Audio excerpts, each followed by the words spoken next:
का भी हम जिक्र कर रहे हैं। और इसी बीच अगर मुजफ्फरपुर की बात की जाए तो मुजफ्फरपुर में मुकाबला भी देखिए दिलचस्प नजर आ रहा है। और फिलहाल अगर मौसम की बात की जाए तो मौसम क्या कुछ बना हुआ है, और शेड की हम बात करें, जैसे कि अगर धूप तेज होती है तो तमाम ये दावे किए जा रहे थे कि शेड की व्यवस्था, यानी कि मतदाताओं को परेशानी ना हो, तमाम ऐसी सहूलियतें उनको दी जाएंगी। तो फिलहाल अगर मुजफ्फरपुर सीट की बात करें तो क्या स्थिति आप वहां पर देख पा रहे हैं?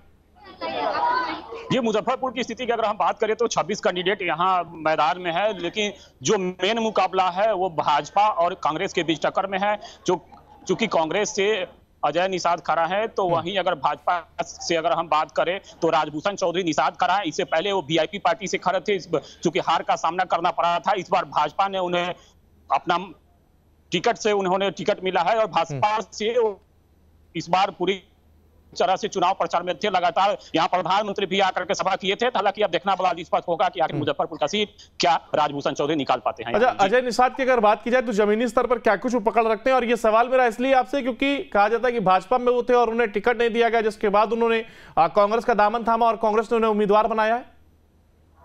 जी बिल्कुल, हालांकि अजय निषाद इससे पहले भाजपा में थे और भाजपा के सांसद भी रहे थे। उसके बाद से हालांकि लोगों का कहना था कि कोई विकास नहीं हुआ था। हालांकि मुजफ्फरपुर की अगर बात करें तो कोई विकास नहीं हुआ था, जिसको लेकर के भाजपा के लोगों ने उनको टिकट देना मुनासिब नहीं समझा, जिसके बाद से राजभूषण चौधरी को भाजपा से टिकट दिया गया है। तो कहीं ना कहीं नाराजगी थी, हालांकि लोगों में नाराजगी थी कहीं ना कहीं, तो ये इसका खामियाजा भुगतना पड़ेगा। और निश्चित रूप से आप कह सकते हैं मुजफ्फरपुर की बात करते सारे दिग्गज यहाँ आए थे और लगातार, हालांकि यहाँ रोड शो भी हुआ था, प्रधानमंत्री नरेंद्र मोदी यहाँ आए थे, और इसको लेकर के लगातार हालांकि उम्मीदें तो है चूंकि मुजफ्फरपुर से। हालांकि अब देखना बड़ा दिलचस्प होगा कि आखिर मुजफ्फरपुर की सीट क्या कर पाती है। जब बिहार की बात की जाती है तो कहीं ना कहीं उसके साथ एक नाम जुड़ा, पिछड़े राज्य का दर्जा एक ये कहा जाता है। हालांकि उसकी छवि को तोड़ने की कोशिश लगातार की जा रही है और विकास की तरफ आगे बढ़ रहा है। लेकिन अगर मुजफ्फरपुर में बात करें तो जनता इसको लेकर के क्या कुछ सोचती है, और साथ ही जो ये कैंडिडेट हैं, क्योंकि जब भी हम चुनाव की बात करते हैं तो बिहार और चाहे फिर वो यूपी की बात क्यों ना हो,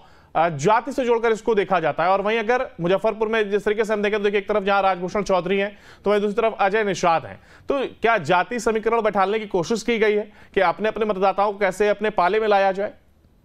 जी बिल्कुल, चूंकि दोनों सहनी जाति से आते हैं तो कहीं ना कहीं ये बैठाने की कोशिश की गई है कि चूंकि दोनों सहनी जाति से आते हैं तो निश्चित रूप से कहीं ना कहीं ये चीज थी कि जिसको लेकर के दोनों आदमी को, हालांकि वो मलाह जाति से आते थे, जिसको लेकर के दोनों आदमी को सीट दी गई थी। लेकिन अब देखना, हालांकि मुजफ्फरपुर की सीट है, चूंकि मुजफ्फरपुर की अगर हम विकास की बात करें तो स्मार्ट सिटी के श्रेणी में अभी आ रहा है, चूंकि हालांकि श्रेणी में है, और मुजफ्फरपुर में लगातार विकास काम हो रहा है, कई तरह से नाले सड़क बने, लेकिन जो विकास होनी चाहिए मुजफ्फरपुर के वो विकास नहीं होता। जनता भी नाराज है, जनता से भी हमने बात किया तो वो उनका कहना था कि जो मुजफ्फरपुर की अगर विकास की हम बात करें तो विकास कुछ भी नहीं दिख रहा है। तो कहीं ना कहीं लोगों में नाराजगी है, कहीं ना कहीं। हालांकि अब देखना ये चुनाव समाप्ति के बाद हालांकि जब गिनती होगी तो क्या मुजफ्फरपुर की सीट क्या दोनों आदमी में से कोई एक बचा पाता है या नहीं, ये बड़ा दिलचस्प होगा हमको। बिल्कुल। देखिए आपके पीछे लोग खड़े हुए नजर आ रहे हैं और जनता की बात भी आपने करी, तो ऐसे में उनसे जानने की कोशिश करिएगा कि आखिर क्या कुछ सुविधाएं उन्हें यहाँ पर मिल पा रही हैं और ऐसी कौन सी सुविधाएं हैं जिसको वो चाह रहे हैं और इसी के लिए वो मतदान केंद्र पर पहुंचे अपने मताधिकार का प्रयोग करने के लिए। जी बताइए, क्या जो सुविधा होनी चाहिए यहाँ आपको मिल रही है? शिक्षा होना चाहिए कि मुजफ्फरपुर में समझने के लिए जो सुविधा यहाँ होनी चाहिए, जो मिलनी चाहिए, जो वो सुविधा आपको मिल रही है? नहीं मिल रही है। जो सुविधा मिलनी चाहिए जो वो मिल रही है आप लोगों को? नहीं, उतना नहीं मिल रहा है। क्या लगता है जो आपको जो सुविधा मिलनी चाहिए मिल रही है? हाँ जी, क्या लग रहा है आपको? जी सब मिल रहा है। ये हालांकि यहाँ जो महिलाएं हैं, पूछेगा एक बार कि कितना सुरक्षित महसूस करती हैं, क्योंकि महिला सुरक्षा एक बड़ा मुद्दा जरूर रहा है लोगों के लिए। ये महिलाओं का सुरक्षा बड़ा इंपॉर्टेंट रहा है, महिला की जो सुरक्षा सबसे इंपॉर्टेंट रही है। महिला कितनी महिलाएं मुजफ्फरपुर की सुरक्षित हैं? यहाँ के लिए तो बहुत है। क्या सुरक्षित है? बहुत सुरक्षित है। सुरक्षित है, बहुत है। क्या लग रहा है महिलाएं सुरक्षित हैं? हाँ बहुत। क्या लग रहा है महिलाएं हालांकि मुजफ्फरपुर की सुरक्षित है? जब बहुत सुरक्षित है, पहले से सुरक्षित है। जब घर से निकलती है तो अभी भी चैन छीन ली जाती है? नहीं छीनी जाती। लगातार आता है कि चैन जो महिलाएं निकलती है क्या लग रहा है सब ठीक है अब? हाँ सब ठीक है। जी, तो महिलाओं का कहना है कि पहले से बेहतर हुआ है और जो पहले जो थी वो अब नहीं है और पहले से बेहतर यहाँ हुआ है।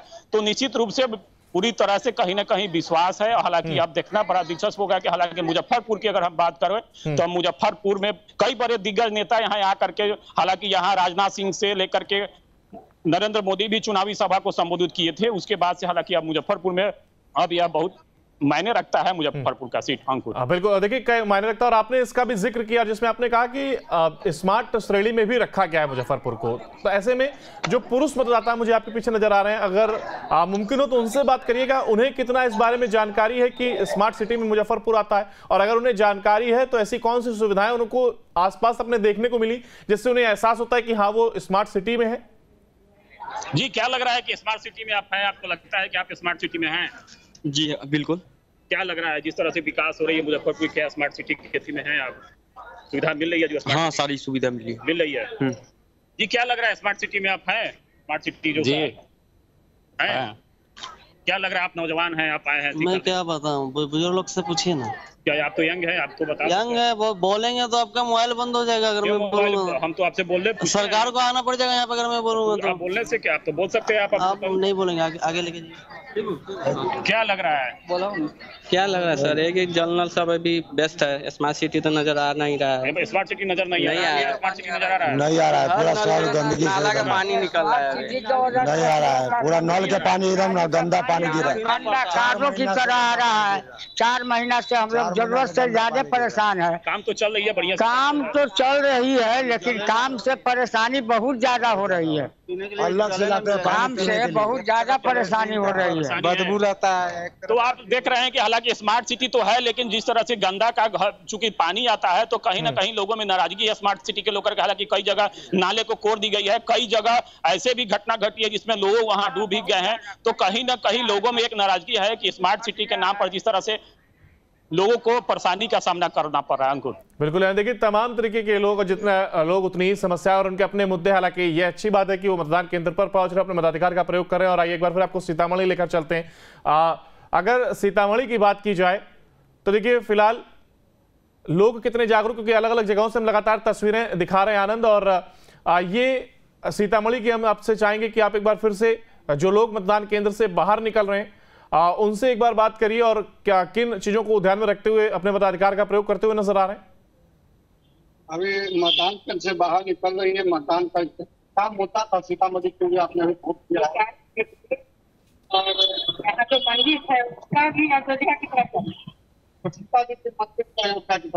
बनना चाहिए। यही हम लोग चूज के मतदान होना चाहिए।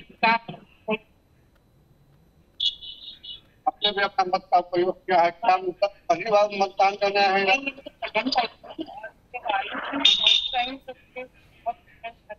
मुझे बहुत ज़्यादा डिफरेंस डेवलप हो रहा है और मुझे और भी डेवलपमेंट चाहिए। मैं बाहर से आती हूँ हमेशा और इस पर मैं बहुत खुश हूँ कि मैं वोट दी हूँ, क्योंकि मेरे को पता नहीं था कि मुझे वोट देना है और मैं छुट्टी मुझे मिली और मैं आई। अच्छा, इसलिए ज्यादा आप उत्साहित है कि छुट्टी मिल गया कि कम से कम आप मतदान अपना मत का प्रयोग कर सके। मैं बैंगलोर से आई हूँ और वहाँ पे मुझे तो मिलता नहीं वोट देने के लिए, मैं यहाँ पे आई हूँ वोट देने के लिए। बच्चों लोग को ये दिक्कत हो रहा है कि पटना उतर के यहाँ आना, यहाँ फ्लाइट होना चाहिए एयरपोर्ट, सीतामढ़ी में एयरपोर्ट होना चाहिए। बच्चे लोग को सब कुछ मिल जाता है लेकिन फिर वही धक्का मुक्की करके आना चाहे अपना करना, ये तो एक ये होना चाहिए।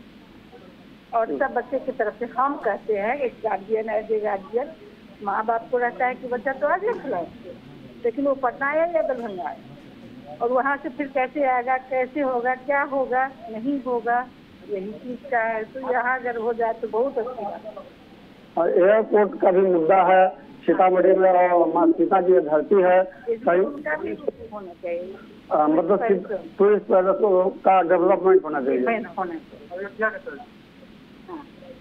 तो अभी जो महिलाएं थी वो अभी मतदान केंद्र से बाहर निकल रही थी, तो उनका भी इच्छा था कि अयोध्या की तरह जो सीतामढ़ी माँ सीता की धरती है उस पर एयरपोर्ट हो। इन मुद्दों पर कुछ लोग वोट कर रहे हैं, कुछ लोग विकास के मुद्दे पर वोट कर रहे हैं, कुछ सीतामढ़ी के डेवलपमेंट के मुद्दे पर वोट कर रहे हैं। बिल्कुल। हाँ आनंद, आदर्श बूथ पर आप हैं और ऐसे में सुरक्षा के क्या कुछ व्यवस्था यहाँ पर नजर आ रही है और क्या कुछ एहतियात यहाँ पर बरते जा रहे हैं? देखिए, सुरक्षा के पुख्ता इंतजाम किए गए हैं। आप हमारे देख सकते हैं, हमारे पीछे जो सुरक्षा में तैनात पदाधिकारी है। यह आदर्श मतदान केंद्र है और सीतामढ़ी विधानसभा क्षेत्र में पड़ता है। बागमती प्रमंडल ये जो जिला मुख्यालय है, जहाँ डीएम और एसपी समेत तमाम आला अधिकारी यही रहते हैं और सुरक्षा के पुख्ता इंतजाम है। और आप देख सकते हैं कि जो यह बूथ है आदर्श मतदान केंद्र, उसको फूलों से सजाया गया है, गुब्बारों से सजाया गया है और सजाकर मतदान के लिए लोगों में उत्साह भी आप देख सकते हैं कि लोग आ रहे हैं, जा रहे हैं और काफी उत्साह है लोगों में। लोग अपने मत का प्रयोग कर रहे हैं। आपने अपना मत का प्रयोग कर रहे हैं, किस मुद्दे पर आपने मत किया है? अपने मतलब क्या मुद्दा सीतामढ़ी के डेवलपमेंट का मुद्दा है? क्या मुद्दा है आपका? सीतामढ़ी मतलब डेवलपमेंट का मुद्दा। इन्होंने भी अभी अपने मत का प्रयोग किया है। एक महिला है, उनसे जानना चाहेंगे क्या किस मुद्दे पर आपने मत किया है यहाँ पे? वही जो आपको अच्छा जो लगे सीतामढ़ी के बारे में, सीतामढ़ी के प्रगति के बारे में, यानी सीतामढ़ी के प्रगति और विकास के मुद्दे पर आपने अपना मत का प्रयोग किया है। अब आपको हम अंदर की तस्वीर दिखा रहे हैं जहाँ पर सुरक्षा के पुख्ता इंतजाम किए गए हैं। आपको बता दें कि जो हमारे मतदाता है वो भी कतार सुबह 7 बजे से ही लाइन में खड़े हैं और लाइन की तस्वीर हम आपको साझा कर रहे हैं। यह आदर्श मतदान केंद्र है जहाँ ये डुमरा आता है, जो जिला मुख्यालय का यह मतदान केंद्र है और बूथ संख्या 180 पर हम खड़े हैं। आनंद, एक और जहाँ महिलाएं मतदाता जो कि मतदान केंद्र पर पहुंच रही, तो ऐसे में क्या महिला सुरक्षा कर्मियों की भी तैनाती की गई है ताकि उन्हें भी किसी प्रकार की कोई दिक्कत ना हो और वो अपने मताधिकार का प्रयोग आसानी से कर सके और कोई दिक्कत अगर उन्हें आती है तो उसके लिए महिला जवान भी वहां पर तैनात है? नहीं, महिला सुरक्षा बल भी यहाँ तैनात है और किसी महिला को किसी भी प्रकार की परेशानी होती है तो महिला जो जवान है वो जो सुरक्षा कर्मी है तुरंत उन्हें सहायता करते हैं और महिला पुरुष दोनों सुरक्षा के पुख्ता इंतजाम किए गए हैं। यहाँ आदर्श मतदान केंद्र है। आप देख सकते हैं कि जो महिला सुरक्षा कर्मी है उनकी भी तैनाती की गई है। हाँ बिल्कुल, देखिए हमारे साथ नवीन ओझा भी बने हुए हैं और उनके पास हम जाएंगे। इससे पहले एक सवाल आपसे और चाह रहे हैं कि फिलहाल जो ये मतदाता हैं, चाहे वो देवेश चंद्र ठाकुर या फिर अर्जुन राय हो, क्या कुछ समीकरण यहाँ पर बनते हुए दिखाई दे रहे हैं और जमीनी स्तर पर कितनी मजबूती इन नेताओं की? देखिए, एक तरफ देवेश चंद्र ठाकुर है जो पिछले 22 साल से विधान परिषद के सदस्य है। दूसरी तरफ आरजेडी से अर्जुन राय है जो यहाँ 5 साल तक एक बार सांसद रहे हैं और 2-3 मुद्दा है। एक तो सीतामढ़ी के डेवलपमेंट के मुद्दा मेन रूप से मुद्दा है, सीतामढ़ी के विकास पर। तो लोगों में एक तो 22 साल है, एक तो 5 साल के काम है, इसको भी लोग जजमेंट कर रहे हैं। दूसरा, जातीय समीकरण भी सीतामढ़ी में काफी हावी रहा। हालांकि बिहार में भी ये चुनाव के वक्त जातीय समीकरण हावी रहता है, उसका नजारा सीतामढ़ी में भी देखने को मिल रहा है कि सीतामढ़ी में जातीय समीकरण देखा जा रहा है। क्योंकि सीतामढ़ी लोकसभा का सीट पर अभी तक या तो जेडीयू हो, बीजेपी हो, आरजेडी हो, पिछड़े और अति पिछड़े को ही ज्यादातर टिकट दिया गया है। बिल्कुल, यानी तमाम समीकरण को देखते हुए और चाहे वो जातीय समीकरण की हम बात करें, इन तमाम चीजों को ध्यान में रखते हुए जहां एक और ये कैंडिडेट को खड़ा किया गया है तो वहीं लोग भी मतदान केंद्र पर पहुंच रहे हैं। और हमारे साथ जो अगर हम बात करें मुजफ्फरपुर की तो नवीन भी हमारे साथ लगातार बने हुए हैं। नवीन, अगर हम बात की जाए यहाँ पर कैंडिडेट को लेकर के हमने बात करी, फिर चाहे वो मौसम को लेकर के बात करी। मुजफ्फरपुर में 2014 में अगर बात करें तो बीजेपी आती है और अगर 2019 की बात करें तो बीजेपी यहाँ पर एक बार फिर झंडे गाड़ते हुए दिखाई देती है। वहीं इस बार कांग्रेस के अगर उम्मीदवार की बात करें तो अजय निषाद हैं और जैसा कि हमने पहले भी आपसे पूछा था कि अजय निषाद कहीं ना कहीं नाराजगी इनकी बीजेपी से थी और अब वो कांग्रेस में आते हैं और कांग्रेस उन्हें कैंडिडेट भी बना देती है, लोकसभा का टिकट उनको दिया गया है। तो ऐसे में कितना रिस्क फैक्टर यहां पर आप देख पा रहे हैं और जनता के मूड क्या कुछ कहता है? जी, आपने बिल्कुल सही कहा है कि हालांकि मौसम ने भी करवट ले लिया है और मौसम पूरी तरह से सुहाना हो चुका है और पूरी तरह से।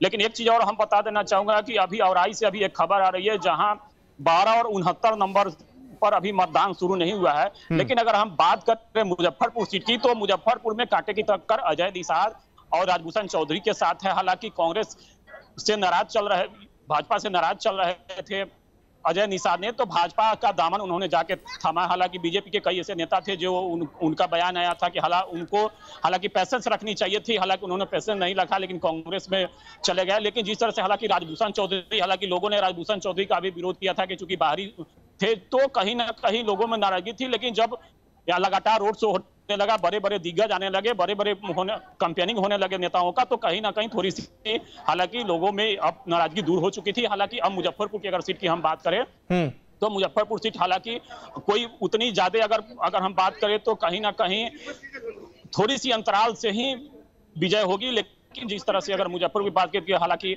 ये निषादों का गढ़ माना जाता था, हालांकि भूमिहार वर्ग और निषाद का यहाँ ज्यादा गढ़ है, तो कहीं ना कहीं इसको साधने के काम किया है। हालांकि तेजस्वी यादव भी यहाँ आए थे और उसके बाद से कई बड़े नेताओं का यहाँ आना जाना था, तो कहीं ना कहीं हालांकि जब चुनाव समाप्त होगी और जब गिनती होगी तब हालांकि मुजफ्फरपुर में ये हालांकि कोई इतना आसान नहीं होगा सीट निकालना मुजफ्फरपुर के लिए, कहीं ना कहीं कांटे की टक्कर होगी। बिल्कुल नवीन, हम लौटेंगे आपके पास और आगे भी जानकारी आपसे लेंगे। आप बने रहिएगा हमारे साथ और आगे बढ़ेंगे। यहाँ पर बात मधुबनी की